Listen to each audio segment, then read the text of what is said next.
Good morning and welcome to our Wednesday weed walk. We're going to look at just a few weeds today that I'm seeing all over the place. We're going to start with one that I had never seen before this year, and I'm going to reach down and pick it. We have about 28 pine trees that were cut in our yard before we moved here, and so we have rotting stumps.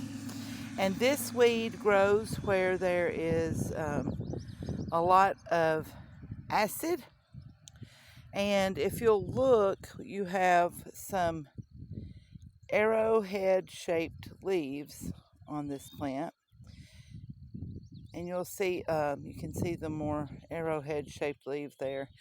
And it has a red, tiny little bloom.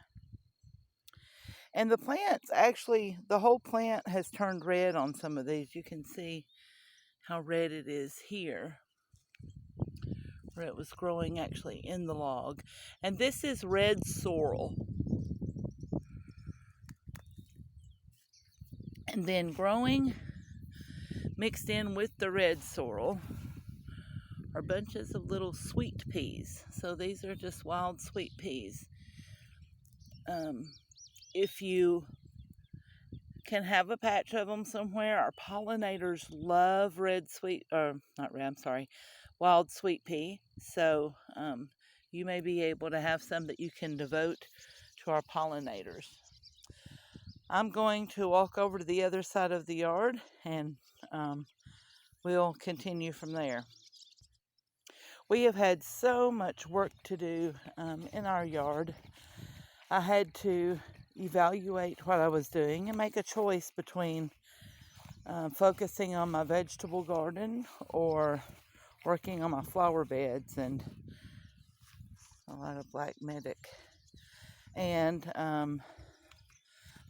my vegetable garden went out, so we're working on that first. This is the next one I want to talk about this morning. It's not as pretty right now because we've had the rain overnight, but this one we see everywhere. It looks like a hairy little daisy, and this is called rough fleabane.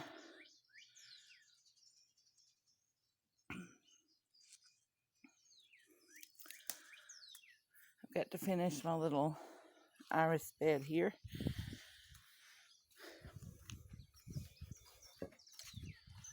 I'm gonna walk over. I have lots of things that belong to family members, and this was my great grandmother's cast iron pot, and my grandmother grew beautiful flowers in it. We just went back to our home that we are selling in Fayette County so I could fetch it, and it has some sedum in it, but I want to look at two of the weeds growing in it. Let's pick this one. This one is of course the sedum comes up with it, it's everywhere. This is a wild violet. You can see the heart-shaped leaf on that. And it does not have a violet on it. Here's the violet that has died back, so it's not very pretty right now. And then the other one in here I want to look at, and we will compare another one that gets confused with this one when I find it. But this is dead nettle, purple dead nettle. And I can remember as a child, any little purple flower like this, I would pick the purple off and bite the little stems off because they were supposed to taste like honey. And I have learned since then that's probably not a real good idea. But that's purple dead nettle. And this is often confused with henbit. And I'm looking around now, I don't see henbit growing anywhere near this. This pot came, like I said, from Fayette County. So the purple dead nettle had moved into it. One thing to recognize the difference, henbit has a more loped, scalloped edge than the dead nettle. and it is connected directly to the stem. So you don't have these little petioles on the dead nettle. It's going to be right up next to the stem. So that's a way to tell the difference. When I get them both together in a future video, we can compare those. So these will be my flower beds, hopefully in the next few weeks. But right now, like I said, we focused on building my raised garden boxes. So I want to look at one that often gets confused with chickweed. It's growing up the side of my house, and this will be a flower bed. So ignore my weeds. It's helpful right now. And this one is one that I'm a texture person, and I don't like this because of the texture. But this one, if you look, it has a whorled pattern of leaves. Let's see if I can get that one a little clearer. And it is blooming right now. It has these little balls on there that feel like Velcro. The whole plant feels like Velcro to me.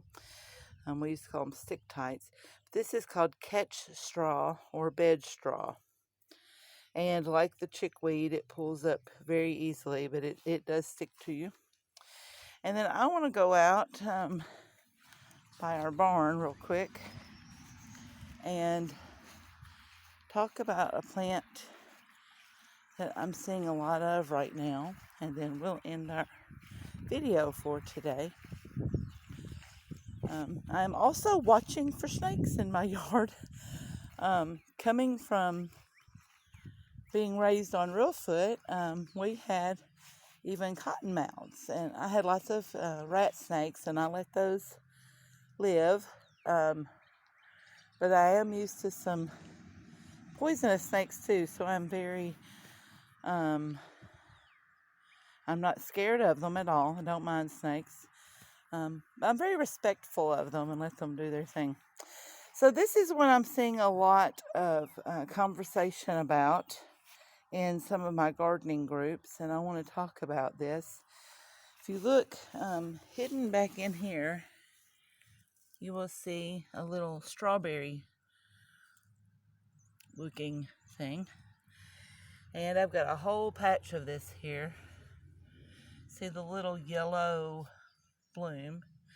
This is a mock strawberry or wood strawberry. And you know these, you can tell the difference in these from a wild strawberry. The blooms on these will be yellow. A wild strawberry will have a white bloom. These are not poisonous, but they're not very palatable either. If you try to eat one, you probably will not try to eat another one. If I sound like I'm speaking from experience, it's because I am. Many children, of course, will try that, and I was one of those. I also want to talk about this little thing. This is probably a plant that I like less than many others. This is, oh my goodness, I just went brain dead. I'm sorry. This is a privet hedge. And so he will have to go also. I do want to talk about as the weather warms up, and I have a nice little patch of poison ivy here. So remember, leaves of 3, let them be. And then right behind it is growing another sapling that I do not like. This is a winged elm, and I don't like them because they pop up everywhere in the woods. And it's called a winged elm because the bark or the stem will have these little wings on the side, wings of bark. Now, an American elm is a wonderful shade tree. This, not so much. Oh, I want to compare our poison ivy with another vine that is often confused for poison ivy, and I'm in my little barn, so I'm going to be careful here because I don't know what's in here. So if you look closely, this is often confused with poison ivy, and it's called Virginia creeper. It has leaves of 5 in a whorled pattern. Now I know there are some people that do have some reactions to this one, but as compared, I will pick this one to take back. I happen to see this weed with the little prickly ends. That's called nutsedge. So we got to identify one. A few I didn't expect today. So I'm going to pull up this Virginia creeper, and I'm not going to pull up the poison ivy this way. But let's compare them because they do get so confused. So here they are together.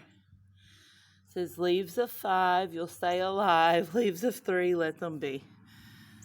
So that's our little weed walk for today. I hope you all have a wonderful day. I hope you're getting lots of gardening in. Even though it's rained, it's a beautiful morning today. So may God bless you all, and share those weed pictures and your flower pictures too. I love seeing them. Have a wonderful, blessed day.